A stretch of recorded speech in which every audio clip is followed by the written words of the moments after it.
छोटे से शहर बरेली का रहने वाला अभिनव नोएडा में इंजीनियरिंग की पढ़ाई कर रहा था। अभिनव पढ़ाई लिखाई में बहुत अच्छा था, लेकिन परिवार की फाइनेंशियल सिचुएशन कुछ खास नहीं थी। वो भी बाकी स्टूडेंट्स की तरह मस्ती करना चाहता था, पैसे उड़ाना चाहता था, लेकिन ये कुछ हद तक संभव नहीं था। अभिनव के हाथ में उसकी इंजीनियरिंग की डिग्री थी और उसने ठान लिया था कि अब तो इतने पैसे कमाऊंगा कि पैसे घर भेजने के बाद भी इतने जरूर बचे कि थोड़ी बहुत मस्ती जरूर कर सकूं। चेन्नई की एक कंस्ट्रक्शन कंपनी में उसकी नौकरी भी लग गई। पहले 10 दिन उसने कंपनी की गेस्ट हाउस में बिताए। इस बीच इधर उधर खोजबीन के बाद उसे एक 2 BHK फ्लैट रेंट पर मिल गया। ऑफिस से थका हारा अभिनव जब घर पहुंचा तो रात का खाना बनाया और उसके बाद किताबें पढ़ते पढ़ते उसे कब नींद आई पता ही नहीं चला। आधी रात गई उसकी नींद एक आवाज से टूटी। घड़ी की तरफ देखा तो करीबन 1 बजे थे उस समय। आवाज घर के मेन गेट से आ रही थी। कई सवाल उमड़ रहे थे अभिनव के मन में। कौन हो सकता है इस समय? क्योंकि इस शहर में तो वो ज्यादा लोगों को जानता भी नहीं है। जैसे जैसे वो दरवाजे की तरफ आगे बढ़ रहा था, उसे एक अजीब सा भय अंदर तक सहमा रहा था। ऐसा लग रहा था मानो कोई ठीक उसके पीछे हो, परंतु पीछे घूमने की वो हिम्मत न कर सका। बस 2 कदम के फासले पर था अभिनव उस दरवाजे से कि अचानक वो आवाज बंद हो गई। अभिनव ने फिर भी हिम्मत करके दरवाजा खोला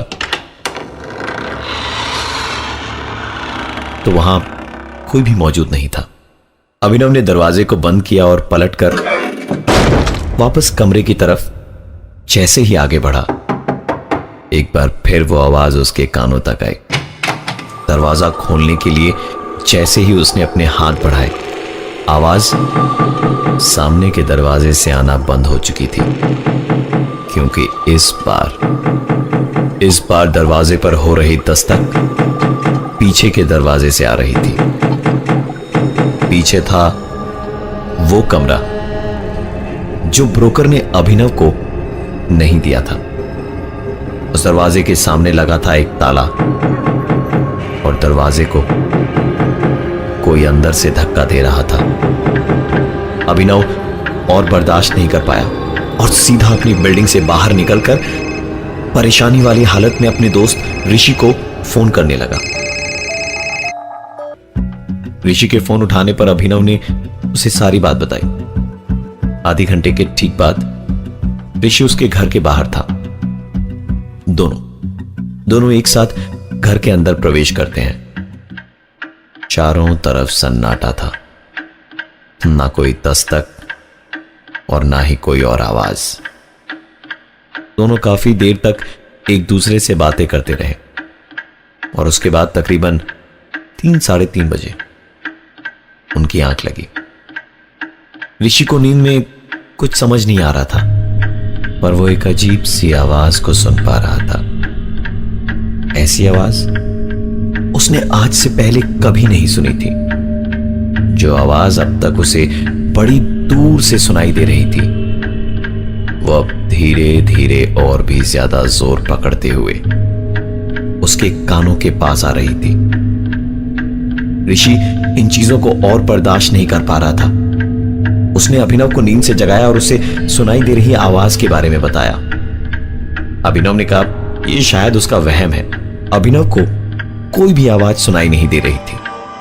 ऋषि के सर से पसीना तरबतर गिरे जा रहा था, क्योंकि उसे वो आवाज साफ तौर पर सुनाई दे रही थी और वो धीरे धीरे उसे पागलपन की ओर घसीट रही थी। तभी अचानक अभिनव ने कहा कि क्या तुमने किसी के दरवाजे को खटखटाने की आवाज सुनी? ऋषि ने बताया कि उसे दरवाजे को खटखटाने की कोई आवाज नहीं आ रही है, पर इस तरह की आवाज सुनाई दे रही है।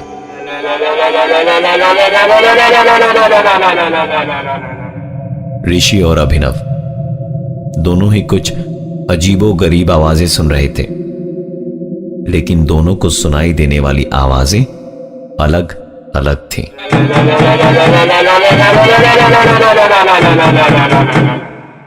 दोनों वहां से भागकर ऋषि के घर चले गए। रात बीतने के बाद सुबह अभिनव ने ब्रोकर को फोन लगाया और रात वाली बात बताई। ब्रोकर ने कहा, साहब नया शहर है, नए लोग हैं, इसलिए शायद आपको ऐसा लग रहा होगा। अरे 2-3 दिन की बात है, एक बार आप इस माहौल से एडजस्ट हो जाए, फिर देखिए सब ठीक हो जाएगा। पता नहीं क्यों पर अभिनव को ब्रोकर की बातें सही लग रही थी। उसने अपना काम खत्म करा और थका हारा ऑफिस से लौटकर अपने घर का ताला खोल ही रहा था कि तभी पीछे से आवाज आई, तो आप ही हैं अभिनव साहब, सुना आपको बड़ी दिक्कत हुई रात को। पलट कर देखा तो सीढ़ी पर 45-50 साल का एक आदमी बैठा था। बातचीत आगे बढ़ी तो पता चला कि वो इस मकान के मालिक हैं। अभिनव ने घर का दरवाजा खोला और घर आए मेहमान को अपने साथ अंदर ले गया।